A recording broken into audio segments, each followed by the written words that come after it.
Assalamualaikum warahmatullahi wabarakatuh.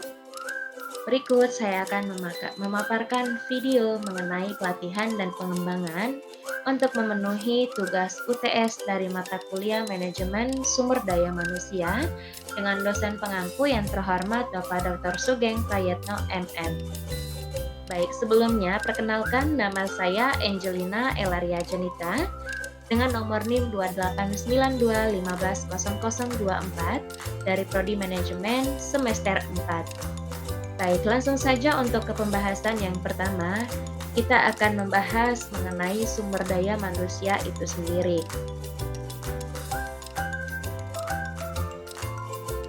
Human Resource Development, pelatihan dan pengembangan sumber daya manusia dalam sebuah organisasi perusahaan adalah upaya untuk meningkatkan kualitas kehidupan kerja karyawan sehingga menghasilkan produk dan layanan dengan kualitas setinggi mungkin dengan target yang telah direncanakan. Biasanya pelatihan atau training merujuk pada pengembangan keterampilan bekerja atau vokasional yang dapat digunakan dengan segera. Lalu di sini kita akan membahas mengenai pengertian pelatihan dan pengembangan. Lalu yang kedua jenis-jenis pelatihan dan pengembangan itu sendiri. Dan yang ketiga prinsip pelatihan dan pengembangan. Yang keempat ada tahapan dalam pelatihan dan pengembangan. Lalu yang kelima manfaat dan kelemahan pelatihan dan pengembangan itu sendiri. Langsung saja untuk ke pembahasan yang pertama yaitu pengertian pelatihan dan pengembangan.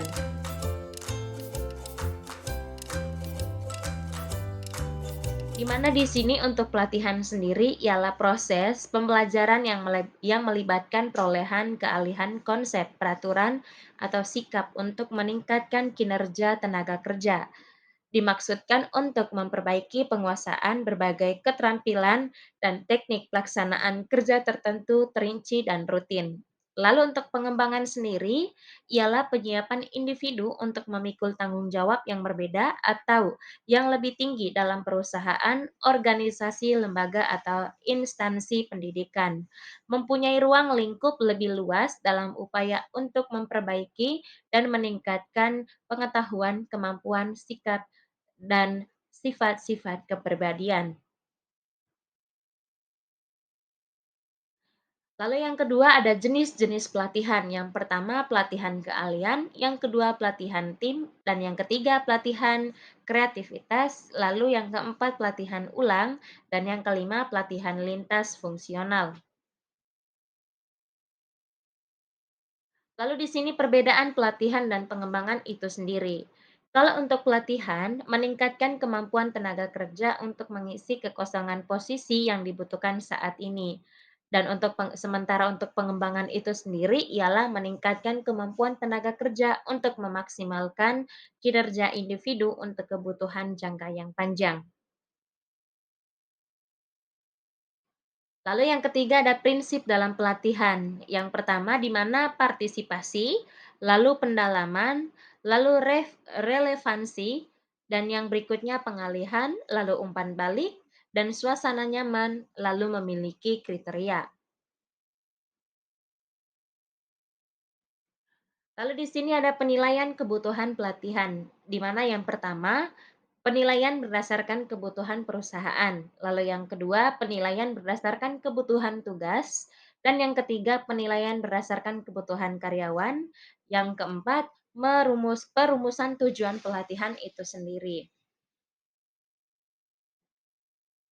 Lalu apa saja tahapan dalam melakukan pelatihan? Biasanya bisa dilakukan sebagai berikut. Yang pertama, itu pelatihan instruksi pekerjaan. Lalu yang kedua, keputusan pekerjaan magang dan pelatihan. Dan yang ketiga, kuliah dan presentasi. Lalu yang keempat, permainan peran dan permodelan perilaku. Dan yang kelima, studi kasus. Yang keenam, simulasi.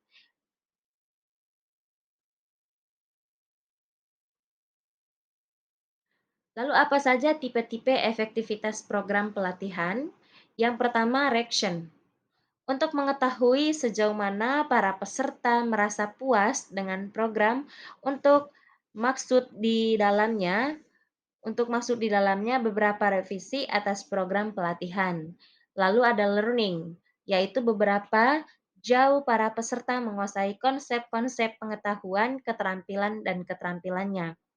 Lalu behaviors, yaitu perilaku dari para peserta sebelum dan sesudah pelatihan dapat dibandingkan guna mengetahui tingkat pengaruh pelatihan. Lalu yang berikutnya ada organizasional result, yaitu tujuan dari pengumpulan informasi pada level ini adalah untuk menguji dampak pelatihan terhadap kelompok kerja atau organisasi secara keseluruhan. Lalu ada cost effectivity, yaitu dimaksudkan untuk mengetahui besarnya biaya yang dihabiskan bagi program pelatihan.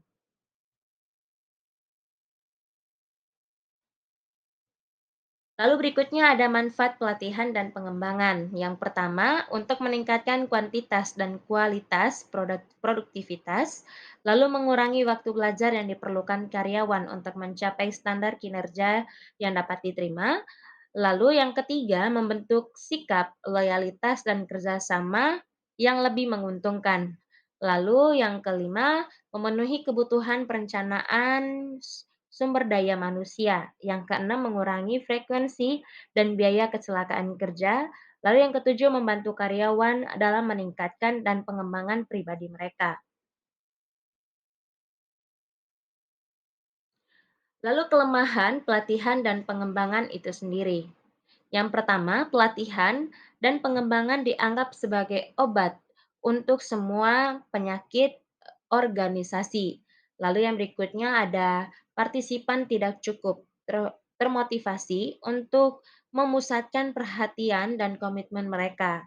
Lalu sebuah teknik dianggap dapat diterapkan di semua kelompok dalam semua situasi dan dengan keberhasilan yang sama. Lalu kinerja partisipan tidak dievaluasi begitu begitu karyawan telah kembali ke pekerjaannya. Lalu informasi biaya manfaat untuk mengevaluasi program pelatihan tidak dikumpulkan dan ketidakadaan atau kurangnya dukungan manajemen. Lalu peran utama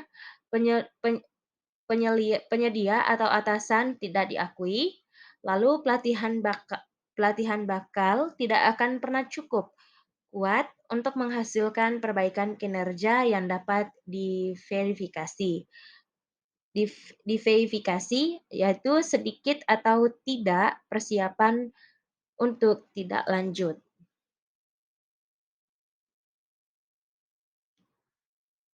Lalu di sini pelatihan tidak lain merupakan aktivitas yang bertujuan untuk mengembangkan keterampilan dan pengetahuan khusus dalam konsep pelatihan dan pengembangan untuk menemukan dan mengeluarkan potensi yang ada pada diri karyawan yang masih terpendam untuk pengembangan proporsional profesional dan perusahaan seseorang itu bekerja. Baik, itu saja video yang saya sampaikan. Bila ada kesalahan, mohon maaf.